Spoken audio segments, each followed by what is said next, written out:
Hello friends, स्वागत है आपका आपके इस यूट्यूब चैनल रेल शॉर्ट्स में। तो दोस्तों, आरआरबी एनटीपीसी सीबीटी 1 एग्ज़ाम में 60% कैंडिडेट्स ऐसे हैं जिनका एग्ज़ाम ओवर हो चुका है और 40% कैंडिडेट्स अभी भी बचे हुए हैं जिनका एग्ज़ाम होना भी बाकी है। तो जिनका एग्ज़ाम हो चुका है या फिर नहीं भी हुआ है, सबके मन में एक ही बात चल रही है कि सीबीटी 1 का एग्ज़ाम कब तक ख़त्म हो जाएगा, सीबीटी 1 का आंसर की कब आएगा, सीबीटी 1 का रिज़ल्ट कब आएगा, सीबीटी 2 के लिए हमें कितना टाइम मिलेगा और सीबीटी 2 का रिज़ल्ट कब आएगा। ऐसे ऐसे तमाम क्वेश्चंस सबके मन में चल रहे हैं। और जिनका एग्ज़ाम अच्छा नहीं किया एनटीपीसी का, वो ये सोच रहे हैं कि ग्रुप डी के लिए अब हमारे पास कितना टाइम बचा हुआ है। तो ऐसे सारे डाउट्स मैं आज क्लियर करने वाला हूँ इस वीडियो में। तो वीडियो को एंड तक ज़रूर देखिएगा और वीडियो अच्छा लगे तो लाइक कर दीजिएगा और चैनल को सब्सक्राइब करके बेल आइकन प्रेस कर लीजिएगा। तो टॉपिक से ज़्यादा ना भटकते हुए हम लोग मेन टॉपिक पर आते हैं। तो चलिए दोस्तों, शुरू करते हैं। तो वीडियो स्टार्ट करने से पहले मैं आप लोगों को ये बता देना चाहता हूँ कि मैं यहाँ जितनी भी बातें करूँगा इस वीडियो में, मैं जितनी भी बातें बताऊँगा सारे प्रीवियस ट्रेंड्स के हिसाब से ही बताऊँगा। रेलवे ने अभी तक जितने भी एग्ज़ाम लिए हैं, तो एएलपी हो या ग्रुप डी हो 2018 वाला, उसी के बेसिस पे मैं ये सारे फैक्ट्स बताऊँगा आप लोगों को आज। तो सबसे पहले बात आती है कि सीबीटी 1 कब तक कंप्लीट हो जाएगा। तो अगर हम लोग सीबीटी 1 कब तक कंप्लीट हो जाएगा इसकी बात करें तो फेज़ 1 में टोटल 23 लाख कैंडिडेट्स का एग्ज़ाम लिया गया था। फेज़ 2 में टोटल 27 लाख कैंडिडेट्स का एग्ज़ाम लिया गया था। और बात करें अगर फेज़ 3 की, तो फेज़ 3 में 28 लाख कैंडिडेट्स ऐसे हैं जिनका एग्ज़ाम हुआ था। तो टोटल यहाँ तक 78 लाख हो जाता है। और फेज़ 4 में नोटिफिकेशन निकला था पहले कि 15 लाख स्टूडेंट्स का एग्ज़ाम होगा, और उसके बाद फिर 1 लाख एडिशनल स्टूडेंट्स को ऐड किया गया और फिर से एक नोटिफिकेशन निकाला गया है कल, जो कि उसमें एग्जैक्टली कैंडिडेट्स तो नहीं बताए गए हैं, लेकिन हम लोग मान के चल सकते हैं कि प्रीवियस नोटिफिकेशन के हिसाब से इसमें भी 1 लाख स्टूडेंट्स होंगे ही। तो टोटल अगर हम लोग मान के चले तो 17 लाख स्टूडेंट्स फेज़ 4 में अभी तक ले लिया गया है। हो सकता है और भी आगे नोटिफिकेशन निकले, लेकिन अब निकलने की उम्मीद नहीं है क्योंकि फेज़ 4 के लिए अब 2 ही 3 दिन बाकी है। तो अब तो रेलवे ऐसा नहीं नोटिफिकेशन निकालेगा। तो अगर फेज़ 4 की बात करें तो 17 लाख कैंडिडेट्स ऐसे हैं जिनका एग्ज़ाम होना है अभी। अब बात की जाए अगर कि अब बचते कितने कैंडिडेट्स हैं फेज़ 4 के बाद, तो 31 लाख कैंडिडेट्स ऐसे हैं जिनका एग्ज़ाम अभी भी बचा हुआ है फेज़ 4 के बाद।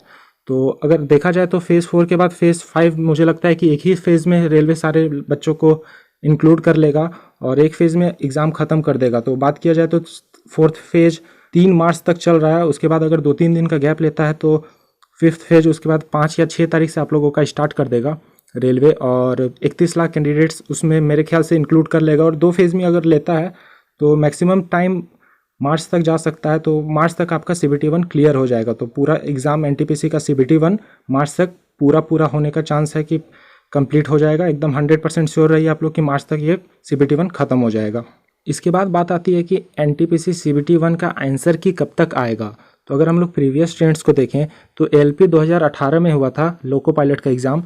तो उसमें 10 दिन लिया गया था। 10 दिन के बाद ही एग्ज़ाम ख़त्म होने के 10 दिन बाद ही आंसर की रिलीज़ कर दिया गया था। तो आंसर की 10 दिन बाद ही एएलपी का दिया गया था। और अगर ग्रुप डी 2018 की बात करें हम लोग तो उसमें 25 दिन लिया गया था आंसर की देने में।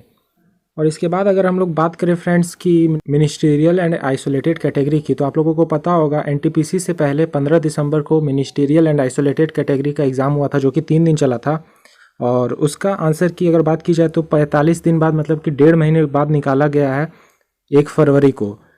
तो आप लोग यहाँ से देख सकते हैं, एक का एएलपी का 10 दिन के बाद, ग्रुप डी का 25 दिन के बाद और मिनिस्टीरियल एंड आइसोलेटेड कैटेगरी का 45 दिन के बाद निकाला गया है।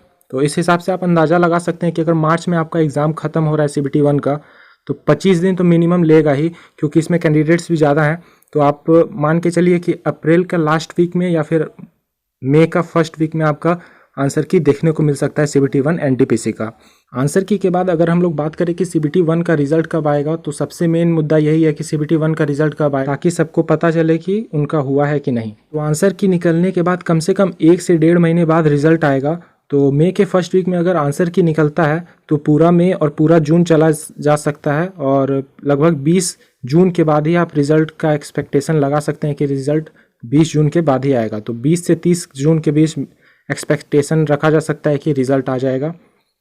और उसके बाद अगर हम लोग बात करें कि सीबीटी 2 कब होगा, तो कितना टाइम मिलेगा, सबसे मेन मुद्दा यही है। और सबसे मेन जो चीज़ है एनटीपीसी के एग्ज़ाम में वो है सीबीटी 2, क्योंकि यही डिसाइड करेगा कि आपका सिलेक्शन होगा कि नहीं होगा। इसमें एक एक नंबर का भी बहुत वैल्यू है। एक नंबर क्या, 0.1 नंबर का भी बहुत वैल्यू है। पिछले बार एनटीपीसी में 0.1 0.2 नंबर से बहुत लोग बाहर हो गए थे। तो CBT 2 का सबसे मेन वैल्यू है। और CBT 2 के लिए मैं बता दूं, आपको मैक्सिमम टू मैक्सिमम 1 महीने का समय मिलेगा, उससे ज़्यादा नहीं मिलेगा। 15 दिन का भी हो सकता है, मिनिमम 15 दिन का, और मैक्सिमम 1 महीने का आपको समय मिल सकता है, उससे ज़्यादा नहीं मिलेगा। तो आप अपना CBT 2 का एग्ज़ाम अगस्त या फिर मैक्सिमम सितंबर मंथ में आप एक्सपेक्ट कर सकते हो कि आपका CBT 2 का एग्ज़ाम अगस्त या फिर सितंबर में स्टार्ट हो जाएगा। डेफिनेटली सितंबर तक तो हो ही जाएगा।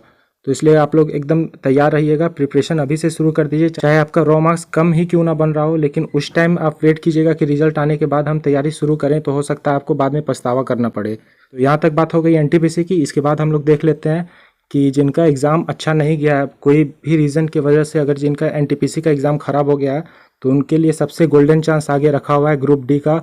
अगर आप हम लोग बात कर ले ग्रुप डी का एग्ज़ाम कब होगा, तो मार्च एंड तक आपका CBT 1 NTPC का ख़त्म हो जाएगा। और उसके बाद TCS थोड़ा सा ब्रेक लेके 10 दिन का ब्रेक लेके, उम्मीद है कि 10 दिन का ब्रेक लेके 10 से 20 अप्रैल के बीच में आपका ग्रुप डी का भी एग्ज़ाम स्टार्ट हो जाएगा। और ये नोटिफिकेशन पहले ही आ गया कि अप्रैल मंथ में आपका ग्रुप डी का एग्ज़ाम होगा। तो उम्मीद है कि पूरा एकदम 100% उम्मीद है कि 10 अप्रैल के बाद से आपका ग्रुप डी का भी एग्ज़ाम स्टार्ट हो जाएगा। तो एकदम लग जाइएगा ग्रुप डी की तैयारी में।